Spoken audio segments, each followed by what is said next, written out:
Ça, c'est comme les votations suisses, là. On nous a posé la question le 9 février.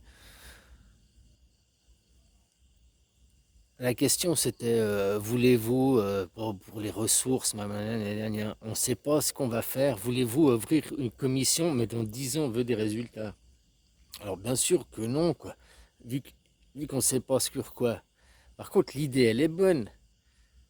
Rien n'empêche de quand même ouvrir une commission pour nos représentants en Suisse qui se posent la question de comment agir sur le capitalisme, de comment agir sur la croissance, qu'il y ait moins de croissance, qu'on ait quand même un PIB, quoi, tu vois, qu'il y ait quand même une économie, puis que dans 1 an, 2 ans, 3 ans, ils nous mettent un sujet à voter. Tu vois ce que je veux dire? Pas on se pose la question de, mais on met un sujet à voter. Ben voilà, on s'est posé la question, maintenant on a ça, puis on vote. Ou alors dire, je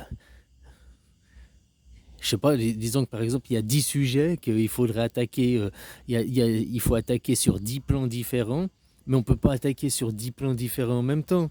Donc il faudrait dire, on choisit, je sais pas, 2 plans ou 3 plans qu'on attaque en premier, puis après, on attaquera les autres par la suite, quoi. Parce que si on attaque les 10 plans d'un coup en même temps, il nous faut 40 ans pour changer. En attaquant 3 plans, peut-être en 10 ans ou 15 ans, on arrive à faire 3 plans, 3 plans, 3 plans, on change le tout, quoi. 3 plans, 5 ans, 3 plans, 5 ans, quoi. Mais ça, c'est nos représentants qui doivent justement se poser les questions et nous proposer un programme, nous proposer des solutions. Puis nous, on doit voter si ces solutions, ça va.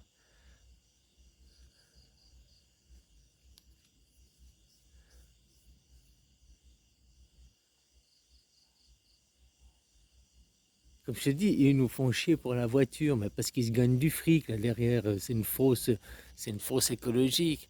Mais la voiture correspond à seulement 22 super containers, là, porte-containers, les paquebots, quoi. Bon, c'est pas beaucoup d'économie baissée, seulement 22 porte-containers en moins, quoi. Hein? Mais bon, ce serait qu'une goutte d'eau. Comment faire pour qu'il y ait toujours un PIB? Le PIB, il est calculé que sur les produits neufs. Par exemple, tu achètes une voiture, elle compte que tu la vends, ta voiture d'occasion, la revends, elle ne fait plus partie du PIB. Comme ton appartement, tu l'achètes la première fois, hein, tu construis un immeuble, tu vends les appartements, ça fait partie du PIB. Mais après, la revente d'appartements derrière, ils font plus partie du PIB parce qu'ils ont déjà été vendus une fois. C'est seulement les produits neufs. Enfin, il n'y a pas que ça, mais en gros, les produits d'occasion, le deuxième main, c'est pas dans le PIB. Alors peut-être qu'il faudrait introduire les trucs d'occasion dans le PIB ou calculer le PIB différent d'une autre façon, quoi. Maintenant, ils impriment, ils impriment, ils impriment. Si ils imprimaient de l'argent puis que c'était par rapport aux produits, ça irait. Là, j'ai vu les économiques qui y parlaient. Par contre, le problème, c'est que tout cet argent, il part dans la spéculation. Et puis c'est pour ça que ça enrichit toujours les riches, puis les pauvres, on en a de moins en moins. Parce qu'ils ne servent pas à faire... Si c'était une dette qui servait à créer des produits, bah oui, ce serait une dette utile. Mais là, c'est une dette qui sert pour la spéculation, quoi. Donc c'est une dette qui sert à payer du vent, hein, à payer rien du tout, quoi. Il n'y a rien qui est fourni, aucun produit, rien n'est fourni, que du vent et du vent, quoi. La spéculation, c'est des peurs, hein. Donc on paye la peur, quoi. Je voyais aussi dans cette émission où il parlait justement du PIB mondial. Tu sais qu'ici, la Chine, Thaïlande, enfin l'Asie du Sud-Est, là, sans l'Inde, sans l'Australie, donc ça fait Thaïlande, Laos, je crois qu'il y avait le Japon aussi, c'est 60% du PIB mondial. Bah, c'est normal, c'est produit en Chine, le PIB c'est sur les produits neufs, hein, mais bon, 60% du PIB mondial, c'est juste ici, quoi, en Asie du Sud-Est. Donc après, combien le PIB mondial? Il reste 40% de PIB mondial pour l'Amérique, pour l'Europe, pour l'Afrique.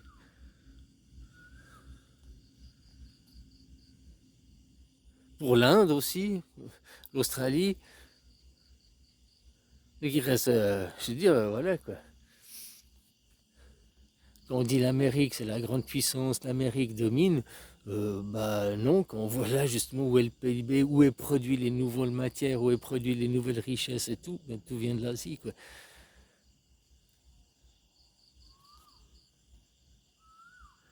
Puis là c'est bien, j'espère, j'espère que, bah je suis pas pour ce qui se passe pour Trump, mais d'un côté c'est bien si c'est une opération afin que les gens se dévoilent sur eux-mêmes.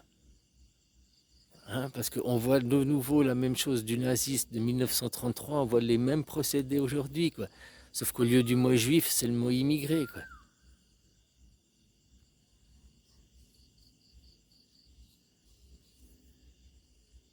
Les mêmes montées, les mêmes discours raciaux, les mêmes discours de haine, les mêmes discours séparatistes. La fraude, c'est les immigrés. Si vous n'avez pas de travail, c'est les immigrés. Hein, avant, c'était les juifs, quoi. Tu vois, ils parlent de déportation. Puis ils parlent de déporter les immigrés à Guantanamo, un camp où passent les terroristes, un camp de torture, Guantanamo. Les immigrés, ils ont juste pas de papier, quoi. C'est un peu exagéré comme mesure, hein. Mais il a bien choisi son chiffre, 30 000. Parce que la toute première déportation juive, en 1933-32, la toute première déportation, ça a été 30 000 juifs. Après, il y a eu les autres, hein, il y en a eu beaucoup plus. Mais la toute première, c'était 30 000. C'est pas pour rien qu'il a choisi ce chiffre, 30 000.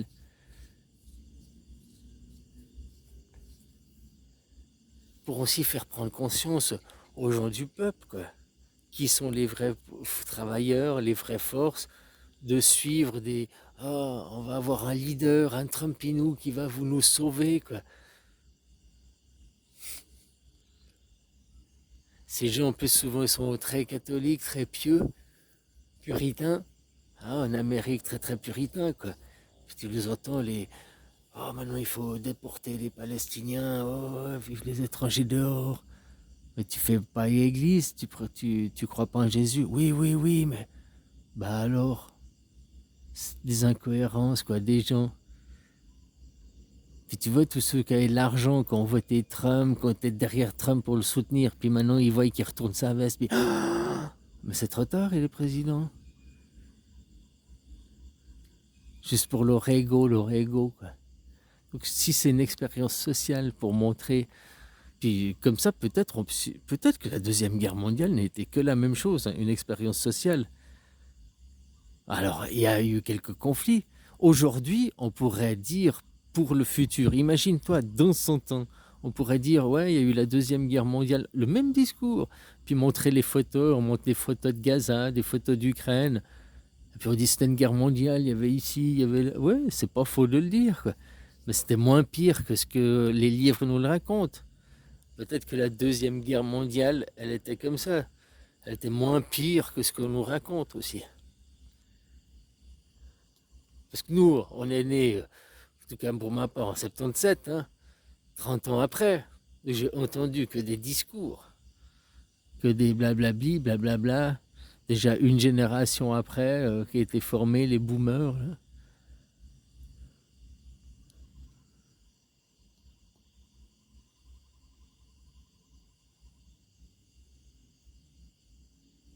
Donc voilà, ouais, c'est bien de se poser la question, mais où il devrait aller, c'est de ne pas ouvrir une commission pour on va se poser la question et dans 10 ans, on vous oblige. Vous nous obligez à quoi? Putain. Posez-vous la question, travaillez, posez-vous des questions, trouvez des solutions, ayez plusieurs solutions et proposez-nous ces solutions à voter. Tu vois, si on fermait les frontières, hein, si on fermait, ou bien on disait tout ce qui vient de Chine, ou bien tout est 300% plus cher. Ah merde, 300% plus cher. Ouais, ben les gens, peut-être qu'ils consommeraient local au lieu de consommer du made in China. Peut-être que justement le truc qui coûte 10 balles de Chine à 300% plus cher, il serait 30 balles. Bah, fabriquer du made in France ou même du made in Suisse, il serait à 25 balles. Ce serait rentable.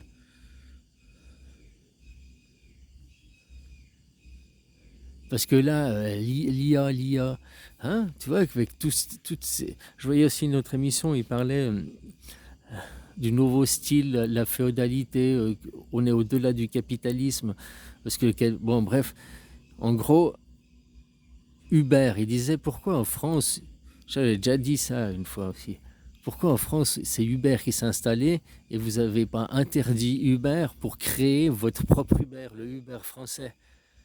Parce que non, parce que là, c'est les données, donc c'est de l'ingérence. En plus, ces gens, ils touchent entre 40 et 60% de commission sur les courses Uber, enfin, même sur d'autres choses, là, ils se parlaient, hein, pour rien faire.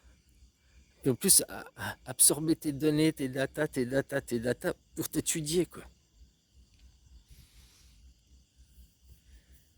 Donc, qu'il y ait un Uber, pourquoi pas, mais pas un truc mondialisé. Il faudrait un truc qui soit localisé ou nationalisé, quoi. Tu vois. Donc là, c'est carrément prise de contrôle des autres.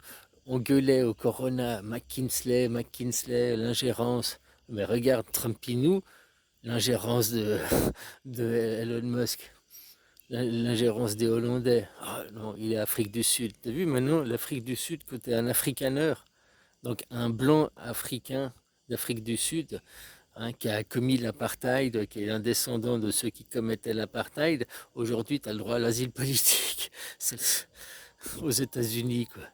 Ils ont le droit de- C'est n'importe quoi, quoi. C'est la merde qui se fout les chiottes, quoi.